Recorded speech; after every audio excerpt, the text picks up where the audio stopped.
जय जोर संगवारी हो, जय छत्तीसगढ़। स्वागत है सीजी दनों के रसोई में। तो आज मैं अपन बना हूँ सूजी के बहुत ही टेस्टी नाश्ता।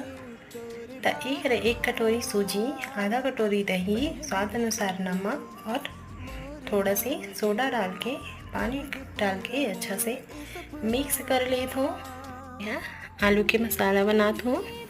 तो तेल, जीरा, सरसों, हल्दी पाउडर, मिर्च पाउडर, धनिया पाउडर, स्वाद अनुसार नमक, गरम मसाला और उबला हुआ आलू डाल के बढ़िया से मिक्स कर लेते हूँ। एक चम्मच तेल डाल के जो सूजी के बैटर बना रहे हैं वो डाल देते हूँ और आलू की टिक्की बना के डाल देते हूँ। ऊपर से फिर से सूजी के घोल डाल देते हूँ और ढक के 3 से 4 मिनट के लिए पका लेते हो। 3 से 4 मिनट बाद अच्छा से पक गए हैं तो दोनों साइड से अच्छा से सेक लेते हो।